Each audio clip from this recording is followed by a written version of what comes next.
Donc je commence, Johan, par vous présenter, par revenir sur votre parcours. Et je fais ça de manière un petit peu rapide et je vais vous laisser compléter. Alors, pour commencer, ce qu'on peut dire, c'est que sur votre petite fiche de présentation, on peut lire que vous êtes acrobate, acteur, jongleur, danseur et joueur, ce qui semble dire déjà quelque chose d'un souhait de déborder les différences entre les disciplines ou les assignations disciplinaires. Donc je vous présente et puis après je veux bien qu'on revienne sur ce point. Alors, pour votre parcours, ce qu'on peut dire, c'est que vous avez fréquenté le cirque Plume, que vous êtes diplômé de l'École des arts du cirque de Châlons et aussi du Centre national de danse contemporaine d'Angers, que vous avez travaillé avec Alexandre Del Perugia et Kitsou Dubois autour des questions et des recherches sur l'apesanteur. Et ça, je veux bien que vous développiez un petit peu peut-être ce point. Avant de devenir artiste permanent au Centre chorégraphique national de Rieux-la-Pape auprès de Maggie Marin. Vous avez participé à la création de certains de ces spectacles, oui, notamment Turba et Description d'un combat. Et puis ensuite, vous êtes mis à créer vos propres spectacles, vos propres créations. Et vous avez fondé votre compagnie qui a été implantée à Grenoble. Avec votre compagnie, vous avez commencé en fait un travail sous forme de cycle qui paraît assez caractéristique de votre démarche. En fait, on pourrait y revenir peut-être tout à l'heure. Cycle ou programme. Au début, il y a eu la recherche autour de la figure qui a donné le travail autour des fugues. Et puis ensuite, un travail autour peut-être de l'équilibre du plateau qui a pu donner celui qui tombe. Et enfin, le programme tentative d'approche d'un point de suspension. Qui a donné, qui donne en fait les formes qu'on peut voir en ce moment. Voilà. Alors, ce que j'ai oublié de dire, c'est que vous étiez actuellement co-directeur du Centre chorégraphique national de Grenoble, aux côtés de Rachid Ouramdan. Du coup, est-ce que vous avez envie de compléter ce parcours, revenir sur des moments plus importants ou sur des influences marquantes, des choses comme ça? Peut-être pour préciser ce que vous avez dit, quand je parlais de joueur, c'était justement pour éviter de dire acrobate, jongleur, danseur et toutes ces choses-là. C'était une manière de flouter un peu les catégories disciplinaires. Donc ouais, joueur, ça me va bien. Et voilà. Après, sur la... Non, Alexandre Del Perugia, c'était le directeur du Centre national des arts du cirque au moment où j'y étais. Et il avait mis un système en place de coach et j'ai eu la chance de l'avoir lui comme prof principal en quelque sorte. Et c'est grâce à lui que j'ai un peu élaboré une pensée du jeu, sans doute aussi avec Roger Caillois, un livre qui a été important qui s'appelle Les Jeux, les hommes. Et quand je parle de jeu, en fait, je me suis attelé à deux types de catégories de jeux particulières.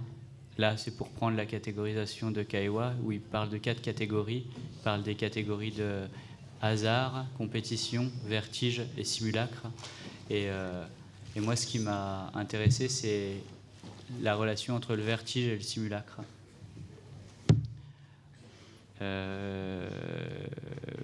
Sur la question de Kitsou Dubois, j'ai fait en fait avec elle, elle m'avait appelé pour faire des spectacles et je m'en suis toujours tenu au laboratoire, c'est-à-dire à des moments de recherche, et c'était pas mal dans l'eau d'ailleurs. Voilà. Après, vous parlez d'une compagnie qui travaille autour de cycles. Peut-être pour préciser, ce qui s'appelle tentative d'approche d'un point de suspension, c'est la constellation globale de toute la démarche. C'est-à-dire qu'il y a quelque chose qui s'appellera toute ma vie tentative d'approche d'un point de suspension et qui regroupe des résidus ou des esquisses issus de ces différents cycles. D'accord. Donc on retrouve en effet des éléments des fugues, des éléments de celui qui tombe, parce que ma manière de travailler, c'est beaucoup par variation. Et j'essaye de tenir un processus de création permanente, mais création presque au sens artisanal du terme. J'ai toujours au moins 2 petits chantiers sur le feu. Et c'est vraiment de ces formes courtes, qui sont toujours basées sur des dispositifs physiques, que naissent des idées de spectacle. À un moment donné, je me suis aperçu que l'ensemble de ces dispositifs, finalement, peut-être ils ont en commun d'amplifier des rapports de force, de mettre en évidence des phénomènes physiques, de physique élémentaire, de mécanique en fait. Et du coup, pour ceux qui sont plongés dans ces dispositifs, la vie est plus dure. Et il s'agit de s'en sortir, d'essayer de tenir debout, d'essayer au fond d'atteindre un endroit d'équilibre ou de suspension. C'est pour ça que j'avais appelé cette constellation-là tentative au pluriel. C'est des tentatives d'approche d'un point de suspension. Et cette constellation grandissante, il m'arrive de plus en plus que des théâtres ou d'ailleurs pas que des théâtres, c'est ça qui est assez joyeux, me proposent d'investir des lieux. Là, en l'occurrence, le festival Mettre en scène me propose d'investir le Théâtre du Vieux Saint-Étienne, et c'est en fonction du lieu, pas seulement, mais en fonction du lieu, entre autres, que j'assemble un programme à partir du répertoire qu'il existe dans les tentatives. D'accord. Donc avant qu'on vienne peut-être plus précisément aux tentatives, encore que... Non, si, quand même. Moi, je voulais revenir un petit peu sur une autre chose qui semble traverser quand même toutes vos recherches ou votre démarche, qui serait comme une... alors, je sais pas, une interrogation, une volonté de sortir ou d'interroger les formes traditionnelles et les modes d'écriture traditionnels du cirque. En fait, par exemple, autour des fugues, j'ai lu qu'une des questions qui se posait, donc, c'était un travail sur la figure et le motif pour sortir du spectaculaire, ou qu'autour des tentatives d'approche, il y a des esquisses qui vont se cristalliser parfois en numéros, ou qu'il y a aussi dans différents spectacles l'idée ou le souhait de trouver d'autres formes de théâtralité ou de drame. Du coup, je veux bien que vous nous parliez un petit peu de votre rapport en fait au cirque, et puis de cette espèce de dimension interdisciplinaire, ou de cette volonté de réinterroger cette forme, peut-être en la nourrissant d'autres formes, quoi. Ouais, je suis passionné vraiment par le cirque depuis longtemps. J'ai découvert le cirque d'une manière un peu étrange. C'est quand mes parents, comme beaucoup de parents font, divorcent, ils ont vendu ma maison d'enfance au Cirque Plume. C'est comme ça que j'ai découvert le cirque. Et alors, je ne sais pas les relations aujourd'hui que ça a dans le travail que je fais, mais c'est né d'un truc comme ça. Après, donc j'ai été spectateur enfant de spectacles de cirque qui m'ont beaucoup plu. Et d'ailleurs, je crois qu'aujourd'hui, le cirque traditionnel, je me sens beaucoup plus proche du cirque traditionnel finalement que du cirque nouveau. Pas plus proche, pas forcément plus proche, mais en tout cas, il m'excite plus. Je trouve plus, je sais pas, peut-être plus radical ou plus...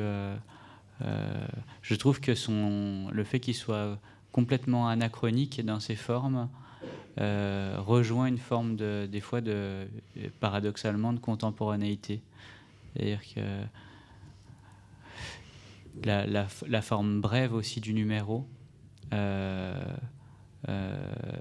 discontinuité de forme dramaturgique, mais peut-être dramaturgique, c'est un peu tiré par les cheveux en parlant de spectacles de cirque traditionnel, mais quand même, c'est quand même des partitions qui s'écrivent plutôt sous forme d'intensité que de narration, par exemple, avec des registres très variés, très hétérogènes, Et ce choc entre des moments qui, a priori, n'ont rien à voir les uns des autres, je le trouve très stimulant. Après, moi, quand j'ai appris d'abord le cirque de manière autodidacte, dans ma chambre, le jonglage, et parce que j'avais été impressionné par un jongleur, j'avais trouvé que ce qu'il faisait était magique. Et plus tard, quand je suis entré dans des écoles de cirque, j'ai vu qu'ils appelaient ce que moi me plaisait le jonglage, ils appelaient manipulation d'objets. Et c'était vraiment pas ce qui m'attirait dans le jonglage. C'était même tout l'inverse qui m'attirait. Même de dire manipulation d'objets, j'avais déjà plus envie de jongler. Comme quoi, des fois, c'est important, quoi. En fait, je comprenais que ce qui m'attirait, c'était l'inverse d'une manipulation, donc, ou alors c'est trouver un endroit où on est autant manipulé qu'on manipule. Là aussi, un endroit d'équilibre ou de suspension. Enfin, en tout cas, quelque chose qui laisserait une chance à l'objet. C'est-à-dire que c'est pas indifférent si on jongle avec une balle, si on jongle avec une massue, si on jongle avec quelqu'un ou si on jongle avec des mots. Je veux dire, les propriétés mêmes de l'objet qu'on manipule, elles sont déterminantes dans ce rapport. Et il s'agit autant de toucher cette chose-là que d'être touché par cette chose-là. Enfin, c'est en tout cas de créer un dialogue. Pour qu'il se passe quelque chose, il se passe quelque chose, c'est pas égal à je fais quelque chose. C'est pour ça que c'est pas une manipulation. En fait, c'est un peu l'inverse. Donc, alors ça, c'est en rentrant à l'école où je sens d'emblée quelque chose qui m'attire vers la non-manipulation, disons. Et puis, il faut imaginer que dans les écoles de cirque, il faut imaginer peut-être que pour ceux qui ne font pas d'école de cirque, c'est plus proche finalement d'une école de patinage artistique que d'une école d'art. Parce qu'on fait la moitié du temps de la musculation, presque en écoutant Chéri FM, et un quart de temps où on fait notre spé, ils appellent ça notre spé, notre spécialité. Et puis une autre moitié du temps, un autre quart de temps restant, on va faire le truc qui va rendre cette chose-là artistique. Je grossis un tout petit peu le trait, mais en vrai, c'est un peu comme ça quand même. Et le truc qui est censé rendre ça artistique, c'est, à mon époque, quand j'ai fait Chalon, c'était soit la chorégraphie, soit la mise en scène. Donc c'est vu comme un enrobage. Il s'agit d'habiller, de chorégraphier une technique un peu sportive. Et moi, je sentais que ce qui m'intéressait dans le cirque, c'était quelque chose qui était dans le cirque. Et c'est dans l'approfondissement de certaines matières, même musculation, pourquoi pas, qu'il était possible de trouver des porosités inédites avec les autres arts. Mais c'est vraiment en allant à l'intérieur de ces choses-là. Et donc, moi, c'est comme si j'avais ouvert ou déconstruit ces matières. Je me suis dit, qu'est-ce qui m'intéresse au cirque ? En premier lieu, ce qui m'intéresse, comme je vous le disais tout à l'heure, c'est le rapport, c'est cette sensation d'être traversé par des forces. Quand on se lance au trapèze, par exemple, c'est des sensations inouïes qui nous traversent, qu'on peut sentir aussi dans d'autres endroits. Les sports de glisse sont très proches de ces choses-là. Je dis ça parce que j'ai l'impression que c'est un rapport au mouvement où on n'initie pas vraiment le mouvement, mais on rentre dans un mouvement qui est plus grand que nous, qui souvent nous dépasse largement. Et j'ai l'impression que cette expérience, moi, elle me fait délirer. Enfin, c'est comme ça que je me représente la vie, en fait. C'est-à-dire comme quelque chose où on n'est pas toujours maître de la situation ou du sens. Donc c'est pas qu'une expérience physique. Il y a aussi, on pourrait dire, je sens une source d'inspiration presque existentielle qui m'intéresse au sein même de cette pratique. Alors à un moment donné, après avoir après avoir consacré vraiment du temps à l'apprentissage dans des écoles ou avec la compagnie, par exemple, Maggie Marin, qui était pour moi un peu l'école encore, j'ai voulu retravailler, traiter tout ce que j'avais appris. Et le cirque, on l'apprend par figure. Quand on fait de l'acrobatie, un salto arrière, par exemple, c'est une figure. Et moi, je sens que le fait de dire figure, aussi, ça condamnait en quelque sorte l'écriture dans un certain sens. Parce que le sens d'une figure, comme on l'apprend, et d'ailleurs souvent les modes d'apprentissage vont comme ça, du plus simple au plus complexe. Mais un salto arrière, c'est moins bien qu'un double salto arrière, qui est moins bien qu'un triple salto arrière. Et c'est vrai, les formes d'écriture de cirque je voyais exister, même au sein du nouveau cirque, étaient mises en tension par des formes de surenchère. Et en fait, ce qui a débloqué la possibilité pour moi d'écrire, c'était de changer de mot, d'appeler ces figures, par exemple le salto arrière, un motif. Et là, d'emblée, dans mon imaginaire, ça me connectait au chant du dessin, de la musique. Et voilà, quelque chose était possible à partir de ça. Et en fait, j'ai senti assez vite, et c'est toujours le cas, que mon processus n'était pas celui de la complexification, mais de la simplification. C'est pour ça qu'une des premières pièces acrobatiques que j'ai fait au trampoline, il n'est même plus question de salto arrière. Finalement, j'en reste à tomber sur le dos, qui est vraiment le truc qu'on apprend le premier jour aux débutants.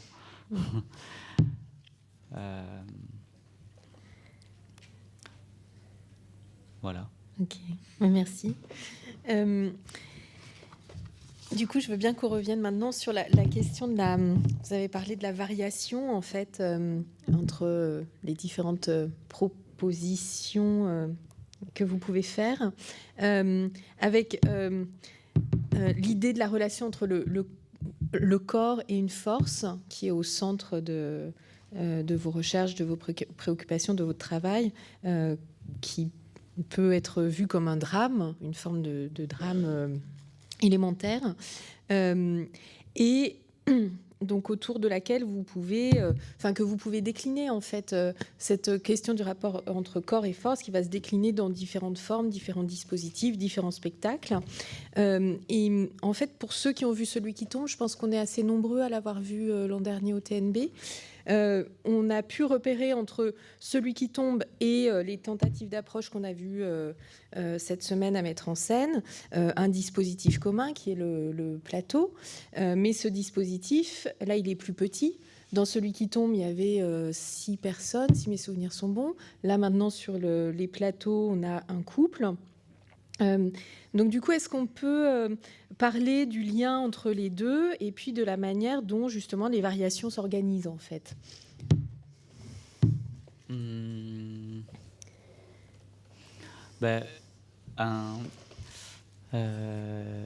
Parfois, je me dis que pour faire un nouveau spectacle, il ne faut pas chercher un thème nouveau ou une idée nouvelle. Il faut peut-être changer la modalité même de construction. Et moi, je me suis donné ce luxe inouï d'être dans un temps infini, c'est-à-dire de sortir des systèmes de production classiques, qui fait que tu as une idée, tu fabriques un projet avec un dossier pour avoir des sous, et puis si tu convaincs, tu as des sous, et puis le truc, tu dois le faire avec une première et après une tournée. Moi, je me donne ce luxe de ne pas chercher de nouvelles idées, mais de creuser ou de tourner autour de quelque chose qui m'intéresse, qui est en effet de ce rapport entre les corps et les forces. Et voilà, les choses évoluent à leur rythme, et donc par variation. Alors dans ce point d'interrogation, pour moi, c'est pas un détail que le plateau soit plus petit, parce que les dynamiques dramaturgiques, elles viennent vraiment du mécanisme. Parce qu'en fait, quand on dit il est plus petit, on oublie de dire qu'il est moins lourd. Et par exemple, entre 2 plateaux en équilibre, qui sont des répliques mais plus petites, donc il fait donc 4 par 4, celui que vous avez vu dans l'église, alors que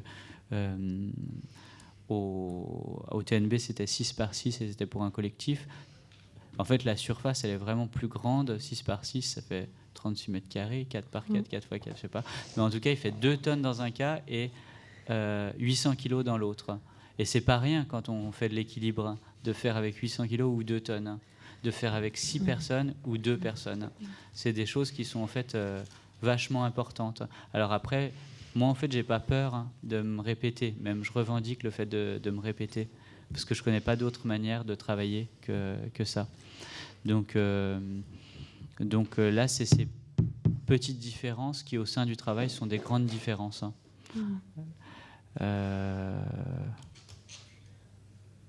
Ouais. Ok. Après, dans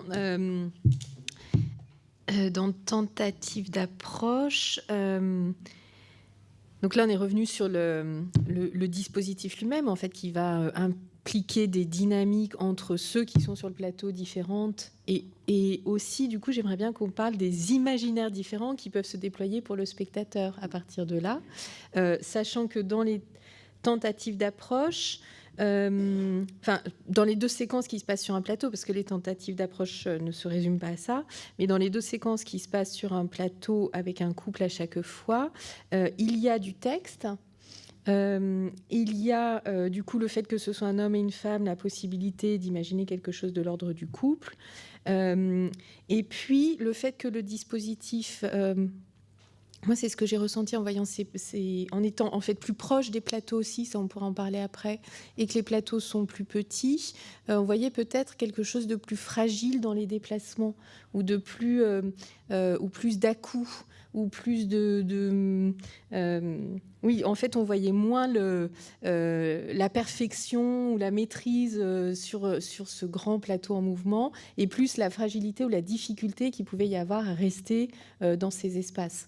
Et du coup, il me semble qu'en fait, le type de forme que vous proposez, que ce soit celui qui tombe ou ce qu'on a pu voir hier soir, elles amènent à quelque chose de très ouvert en termes d'imaginaire pour le spectateur, avec des bribes et des éléments sur lesquels il peut faire son interprétation.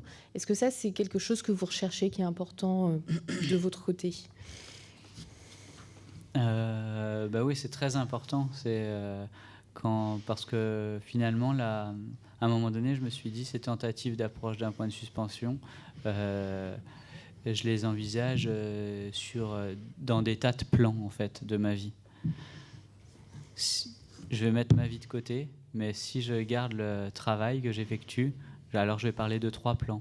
Je vais parler dans mon rapport aux objets, de trouver un endroit d'équilibre. Dans ma pratique, on pourrait dire, ma pratique quotidienne, c'est de jongler, de sauter au trampoline, donc d'atteindre un point de suspension d'une manière très concrète. Mais au moment où j'ai commencé à faire des spectacles, j'ai tout de suite envisagé un second plan qui serait non plus dans mon rapport aux objets, mais dans mon rapport au spectateur, ce point de suspension. Qu'est-ce que ça veut dire ? Là aussi, ce serait tenter de déjouer des volontés de manipulation. Et c'est ça, je pense, qui me conduit à chercher des choses que vous nommez très ouvertes. C'est-à-dire que là, par exemple, j'essaye de me faire comprendre le mieux possible. J'espère que vous comprenez bien. Mais quand je fais un spectacle, je ne cherche pas du tout ça.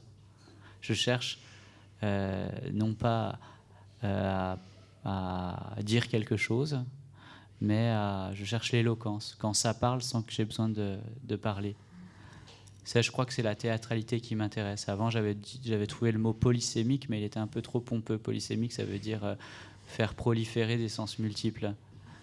Donc j'aime bien qu'un enfant puisse rire à côté de quelqu'un qui soit plus vieux et qui soit effrayé. Par exemple, ça me plaît quand ce genre de choses se produisent. Et d'ailleurs, quand je fabrique un spectacle, j'aime bien retenir des images qui m'impressionnent parce que je n'arrive pas à en faire le tour, en quelque sorte. Bon, ça, c'est le deuxième plan. Et il y a un troisième plan, maintenant, où je dirige un lieu. Je me dis, c'est quoi l'utopie d'un lieu culturel ? Et pour moi, ce serait de pouvoir faire coexister différentes esthétiques sans arrogance. Parce qu'en fait, le monde n'arrête pas de nous mettre en compétition. Il y a des rapports de force intrinsèques à nos milieux. Et moi, j'aimerais bien que qui est aussi un point de suspension, on pourrait dire, au sein même des rapports qu'il peut y avoir entre les différents artistes qui vont créer et jouer dans le théâtre que je dirige maintenant. Donc voilà, 3 plans pour parler de la suspension. En fait, on aurait pu s'attarder un petit peu sur le 2e plan parce que vous cherchiez les différences entre les plateaux des tentatives et celui qui tombe. Et il y a des différences objectives comme ça. Effectivement, on peut noter les plus petits, les moins lourds. Il y a du texte. Le texte, c'est... Et après, vous parlez à partir de votre point de vue. Vous voyez, c'est quelque chose de plus fragile. Et moi, je pense qu'en fait, le fond vraiment de notre activité, de faire des spectacles, il est vraiment là. C'est-à-dire que tout le reste, c'est des moyens. Mais ce qu'on cherche, c'est des rapports, à créer des rapports. Moi, finalement, j'ai l'impression que si j'ai comme un peintre, en fait, une palette avec, au lieu que ce soit des couleurs, c'est des relations avec vous. Des relations de tension, de détente. Et de faire des dispositifs qui sont contraignants pour le comédien, ça génère chez nous, enfin chez moi, ça demande, ça aussi je l'ai découvert dans le cirque, beaucoup d'attention. Ça demande de faire gaffe, quoi, de faire gaffe de ne pas se faire éjecter du plateau. On doit être dans un niveau de vigilance minimum, mais qui est déjà beaucoup plus élevé que dans nos vies quotidiennes. Et je pense que ça, c'est un support très important pour que vous soyez attentif. Au fond, c'est ça que j'ai l'impression que je cherche à travailler, c'est des qualités attentionnelles particulières. Pour moi, ça a un sens, même presque un sens politique, de faire ça aujourd'hui, où je trouve qu'il y a un délitement de l'attention. Peut-être même d'ailleurs bien plus politique qu'un spectacle à thème politique, où la politique se logerait dans, je ne sais pas moi, les sans-papiers, mais c'est vraiment dans la question du rapport que je trouve qu'il y a un enjeu très très grand. Et du coup, c'est pas rien de passer d'un espace de représentation classique à un endroit où vous circulez, où vous êtes autour des dispositifs. C'est la question du rapport qui est en jeu. Oui. Du coup, on peut peut-être parler justement de ça, du fait que là, on n'est plus dans un rapport frontal, on est dans une circulation possible, et puis quand le public se replace en fait autour de chacun des dispositifs, il recrée, je sais pas, du quadrifrontal ou du circulaire, peut-être quelque chose comme ça. Du coup, avec le circulaire, on peut retrouver le cercle du cirque. Et alors nous, on est là dans la salle, vous avez une partie des étudiants qui travaillent sur la question du spectateur. Voilà, donc c'est pour ça. Là, ma question est vraiment pour eux. Du coup, est-ce qu'on peut parler de ce qui change en fait entre le cadre frontal et le circulaire, et du coup, en fait, plus précisément peut-être du fait que les spectateurs se voient voir et de la multiplicité des points de vue possibles du coup sur l'action, on va appeler ça comme ça, ou sur le dispositif. Bah ouais, non, mais là vous avez suggéré l'essentiel. Hein. Je pense que le fait que dans un cercle personne ne voit la même chose, bah c'est vraiment là aussi c'est vraiment fondamental. Hein. Pour moi, c'est un peu la forme démocratique par excellence, hein, le cercle. D'ailleurs, moi, je trouve quand on veut qu'une conversation se passe bien, ou même un repas, je trouve que c'est mieux d'être en cercle. Là, c'est un peu... Non, je dirais pas pareil, mais c'est vrai que ça engage pas du tout les mêmes rapports. Hein. Et pour celui qui écrit, c'est difficile d'écrire... Enfin, c'est difficile. C'est pas du tout pareil d'écrire en cercle. Il faut vraiment envisager et considérer... quelque chose de très très large, et j'ai l'impression que pour le spectateur, c'est-à-dire on n'écrit pas une chose, On n'écrit pas seulement une chose. On est obligé d'être conscient de points de vue qui sont parfois antagonistes. Donc forcément, on doit jouer avec ça. Ça doit même devenir le centre, en quelque sorte. Cette attraction pour des points de vue opposés. Et c'est vrai, le fait de voir quelqu'un qui voit quelque chose qu'on ne voit pas nous fait envisager virtuellement ce que nous, on a concrètement devant les yeux. Et du coup, j'ai l'impression que ça transforme une image en volume. Des fois, j'ai l'impression. Ça engage des choses plus volumiques, je ne sais pas si ça se dit, que quelque chose de frontal. Et moi, ça me plaît pas mal parce qu'avec les matières aussi que je développe, il y a quelque chose qui cherche à toucher les 3 dimensions. De mettre en relief ou en évidence des énergies, je trouve, qui sont perceptibles et palpables fortement dans des formes circulaires. Ouais. Mais après, en fait, mon problème, c'est que j'adore tous les rapports. C'est que je veux pas... Il y a des sectaires du cercle dans le cirque. Et moi, c'est pas du tout mon cas. De même, je suis pas... Ou des sectaires des chapiteaux. Ou des sectaires des... Comme en théâtre, il y a des sectaires... Et moi, j'ai envie... C'est ça qui avait fait à la base de mon désir de faire une compagnie, c'est que je voulais jouer partout et tout le temps. Je voulais plus jamais m'arrêter. Et du coup, je trouve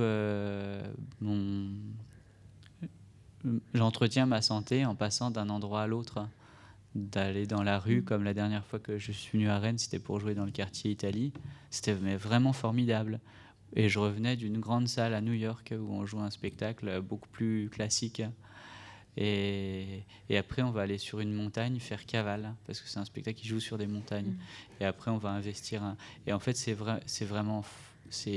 une chance incroyable que de pouvoir faire ça. Se dire finalement,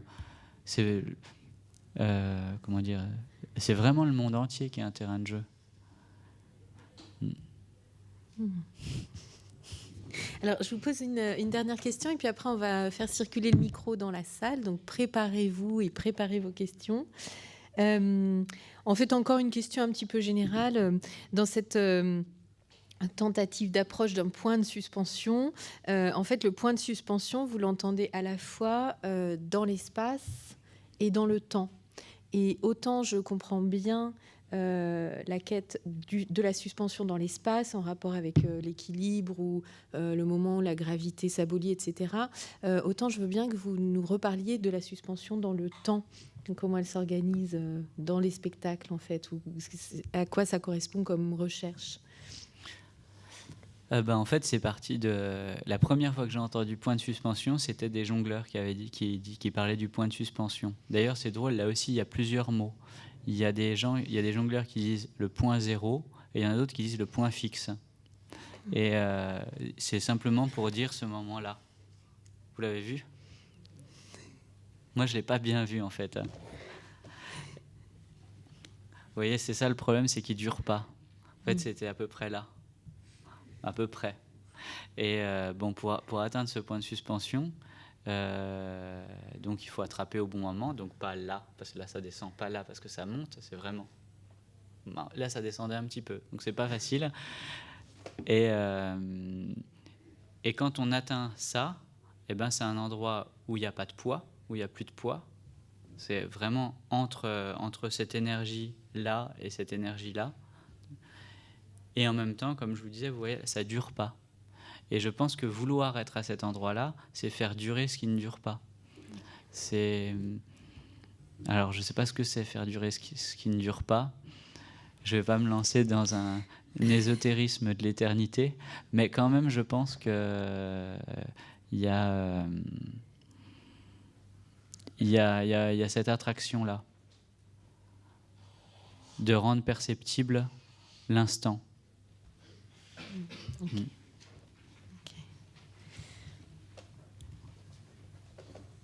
Alors, avons-nous une première question dans la salle ?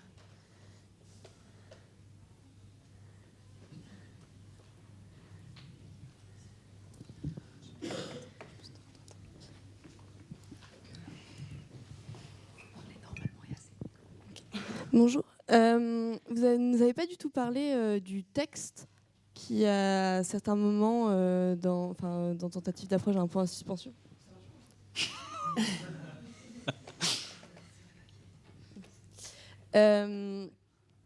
coup, je suis perdue.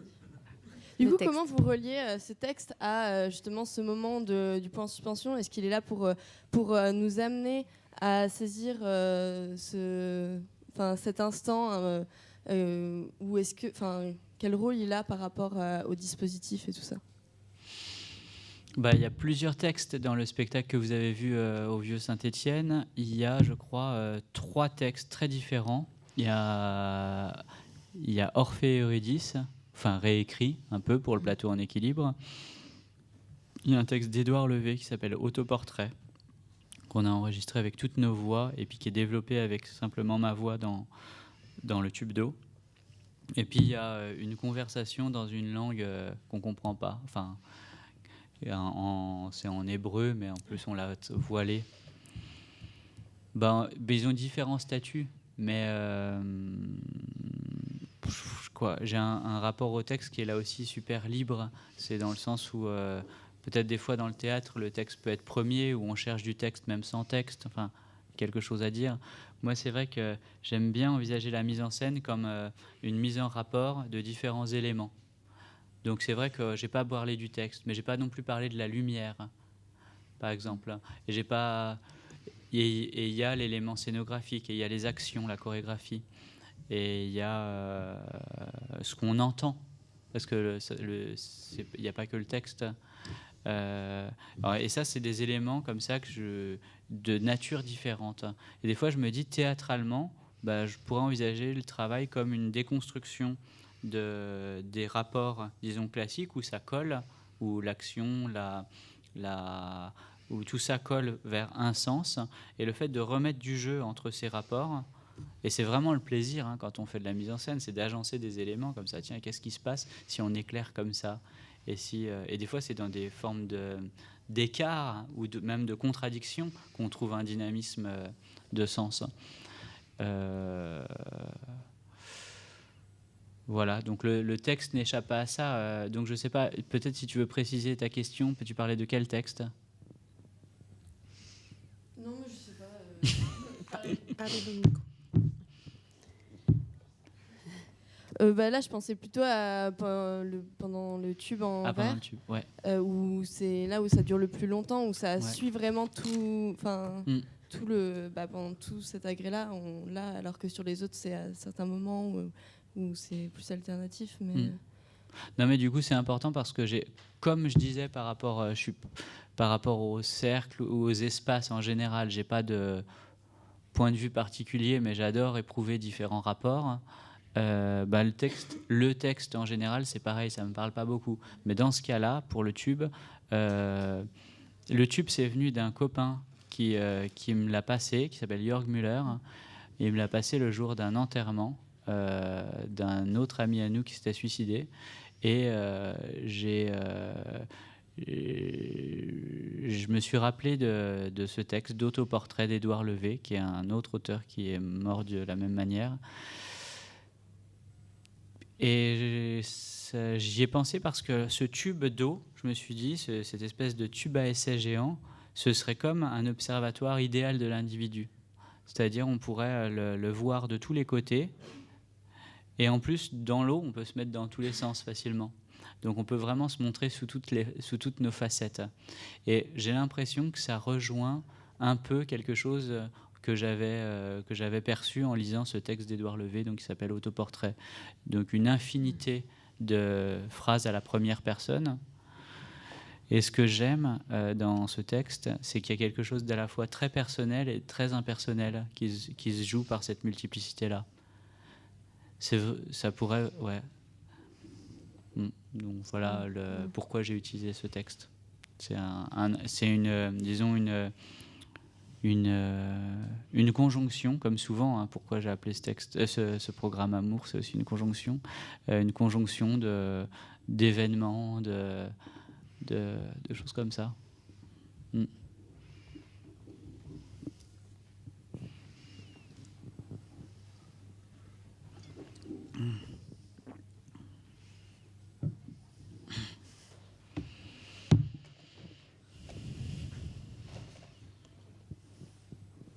bonjour. Alors du coup, vous disiez que les rapports, ça vous intéressait vraiment dans tout ce que vous faisiez. Et du coup, qu'est-ce que vous recherchez exactement avec vos comédiens, quand vous faites vos spectacles et tout ça, qu'est-ce que vous recherchez avec eux? Quel rapport vous voulez avoir avec? Là aussi, c'est difficile de répondre dans l'absolu, parce que ce que je trouve génial, moi, quand on est en équipe de création, c'est qu'on met en place une aventure, un peu de vie extraordinaire. C'est intense. C'est dans un temps qu'on s'est donné, ça va être assez intense, et on peut tout inventer. On peut inventer le temps de création, on doit inventer c'est ça, où est-ce qu'on va créer, et tout ça compte dans une création, tout s'agrège. Et on doit réfléchir à notre manière de communiquer, de produire, de diffuser, de tout. En fait, c'est assez rare dans le champ des activités humaines, quand on regarde bien, une chaîne aussi vaste que cette chaîne-là, qui va presque d'un rêve ou d'un fantasme à sa réalisation. Dans le champ du spectacle vivant, c'est quand même assez incroyable de pouvoir, c'est très stimulant pour l'intelligence de pouvoir réfléchir à toute cette organisation-là, toute cette grande chaîne. Et moi, au fond, si aussi, je disais tout à l'heure, jouer tout le temps, jouer partout, si je fais différents spectacles, différentes créations, au fond, j'ai l'impression que c'est pour,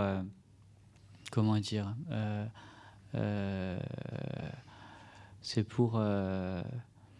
pour peut-être, je sais pas comment dire, pour solutionner le drame de n'avoir qu'une seule vie. Ça, je trouve, c'est terrible dans la vie, d'avoir une vie, de devoir choisir où on habite, choisir avec qui on habite, choisir la forme de sa maison, choisir tout ça. Et pour moi, faire différents spectacles, c'est d'essayer des aventures de vie multiples. Donc en fait, d'un spectacle à l'autre, même s'il y a une continuité dans le processus de création, au fond, ce qui me plaît vraiment, c'est de pouvoir temporairement m'organiser autrement avec des gens. Donc en fait, ça dépend. À un moment donné, j'avais été fatigué d'habiter en appartement, donc j'avais commencé à réfléchir à quelque chose de très léger qui se passait plutôt en camion. Mais ça part comme ça de nécessité de vie à la base. Et vraiment, ça s'éprouve avec les autres.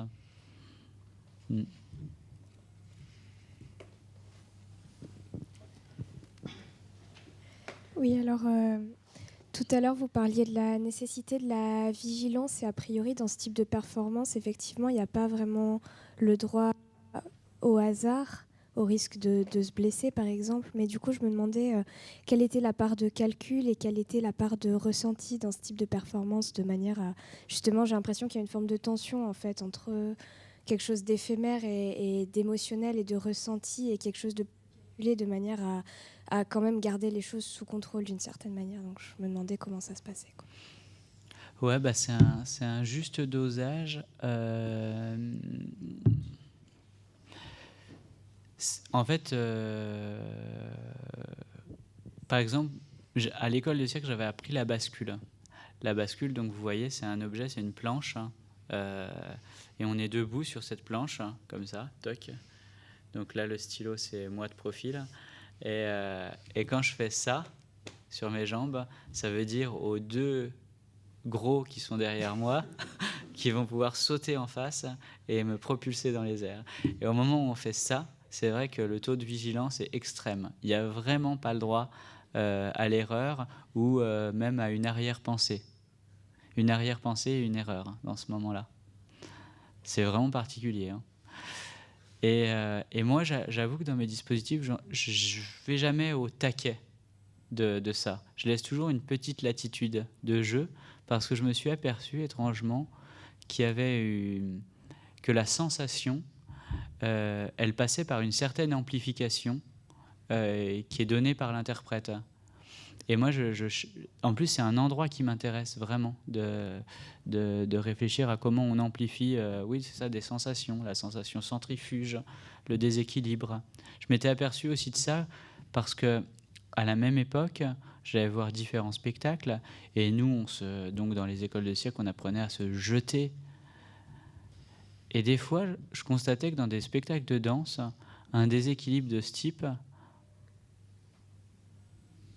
me semblait plus grand que des énormes déséquilibres que nous, on faisait.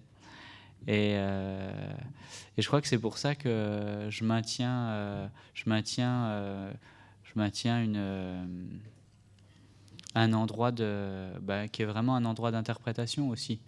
C'est-à-dire, on n'est pas au maximum, exactement au maximum, des fois par moment, mais j'avoue que c'est souvent plus riche quand on peut un peu amplifier, vraiment jouer.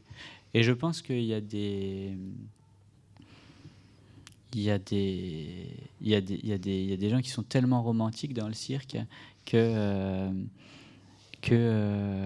pour eux, c'est vraiment être un imposteur que de faire ça. C'est-à-dire qu'il faut... comment dire ? Je crois... au fond, je dissocie un tout petit peu vérité et réalité. C'est que je ne crois pas que... Comment dire ? Je ne sais pas comment le dire. Est-ce que j'abandonne ? Non.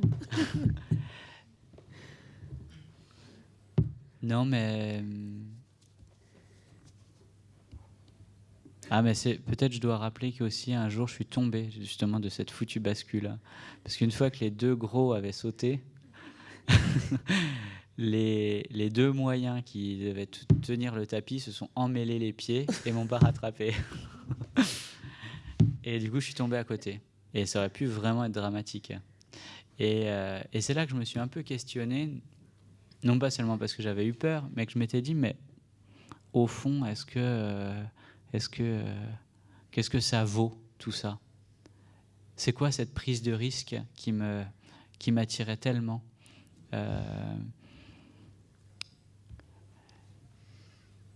Parce qu'en fait, ce qu'on fait quand on essaye de quand on doit rattraper quelqu'un et quand on tape, c'est vraiment au final, c'est de ne prendre aucun risque. On apprend à réduire le risque vraiment à zéro. Et c'est pareil que tout à l'heure quand je vous montrais les petits déséquilibres de tête dans la danse qui me provoquaient beaucoup de sensations de déséquilibre, choses plus petites. Et des fois j'ai l'impression que j'avais des sensations de prise de risque infiniment plus grandes dans des improvisations au piano que finalement dans un saut à 8 mètres de haut à la bascule. Parce que tout est tendu vers risque zéro. Et donc, au fond, ce que je veux donner à voir, c'est pas qu'on ait des surhommes et que je sais sauter à 8 mètres de haut, mais c'est effectivement pouvoir donner à voir de la fragilité. Au contraire. Donc, ça passe par un certain lâcher-prise aussi de l'interprète, que de pouvoir se montrer fragile, que d'accepter qu'il y ait des choses qui lui échappent. C'est pour ça que je me laisse une latitude, je crois, dans le...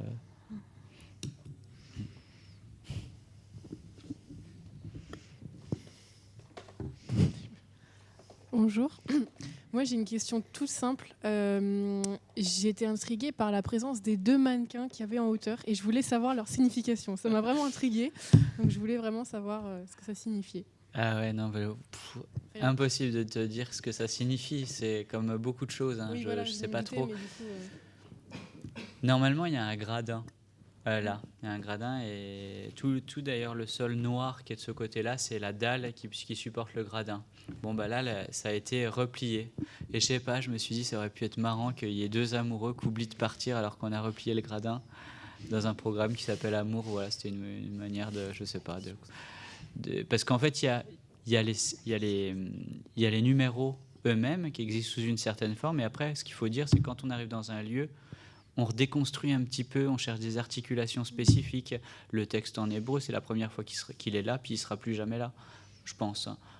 C'est plein de petites articulations et c'est super agréable aussi d'avoir 2-3 jours. C'est une recréation en fait à chaque fois. C'est dans l'agencement de ces choses-là. Et puis après, il y a une réciprocité, en tout cas entre des formes poétiques et que ces formes-là poétisent le lieu aussi. Je cherche ce truc-là aussi assez équilibré. Donc il y a une part qui est très savoureuse, que de se demander comment on peut un peu aménager le lieu avec ce que peut le lieu.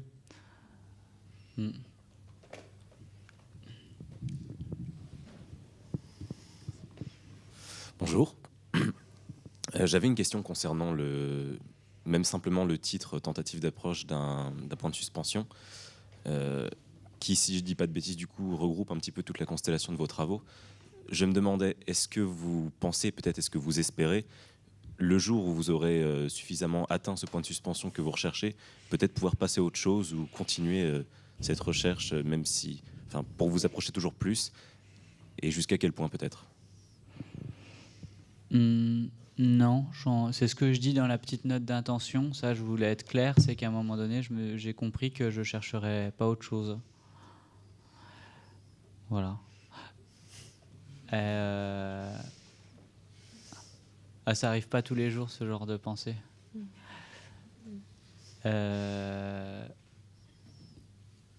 Après, là, c'est la première fois, parce que ça fait pas si longtemps que ça que je fais ces programmes. Ça fait quelques temps que j'ai appelé ça Tantatin, mais ça fait pas si longtemps qu'on me propose ce genre de choses. Normalement, je suis sur des tournées plus ou moins classiques. Mais là, qu'on me propose des lieux, et tout type de lieux, ça date d'à peu près 1 ou 2 ans. Et du coup, je m'étais dit, ça portera toujours le même titre, et ce titre-là, même si les programmes sont différents. Parce qu'il y a une dizaine de numéros, donc là, vous en avez vu 4, mais tu pourrais aller voir un autre programme qui s'appelle Tentative, où il n'y a rien qui subsiste de ce que tu as vu là. Et du coup, là, c'est la première fois que je me suis dit, je mets un sous-titre spécifique. Voilà, donc il y a quelque chose qui est toujours la même chose et toujours un peu différent. Mais en parallèle, il y a aussi d'autres trucs. Des fois, on me propose de faire un clip, un opéra. Donc, j'ai des activités un peu périphériques aussi. Mais c'est comme si le cœur, il était là. Alors, on va prendre une toute dernière question. Alors du coup, j'ai une dernière question. C'était dans la fiche de salle, en fait, il y a marqué soit vous faites la conception, soit la mise en scène. Et vous avez dit faire attention aux mots. Et donc, je voulais savoir, c'était quoi la différence pour vous, la conception et la mise en scène entre... Je crois que c'est conception du dispositif, c'est-à-dire c'est moi qui dis qu'il va faire 4 par 4 le plateau, que ce serait bien qu'il fasse moins de 1000 kilos parce que comme ça il y aurait une inertie qui serait pas mal pour 2 comédiens, pour le genre de truc qu'on veut faire. Voilà, ça c'est la conception un peu. Et la mise en scène, c'est vraiment cette activité particulière d'agencement, comme je disais, entre des éléments de nature différente, son, lumière, texte, tout ça. Par exemple, le tube, c'est pas moi qui ai fait la conception, c'est Jörg Müller. La mise en scène, c'est moi. C'est-à-dire, il m'a passé son tube et moi j'ai fait un spectacle avec ça. Ok. Bon, on va devoir s'arrêter là. Merci beaucoup. Merci. Merci à tous pour vos questions. Et puis demain, vous savez qu'on a notre dernière pause théâtre en lien avec Mettre en scène. Nous recevons Marion Boudier autour de Ça ira, le spectacle de Joël Pomera. Voilà, donc à demain.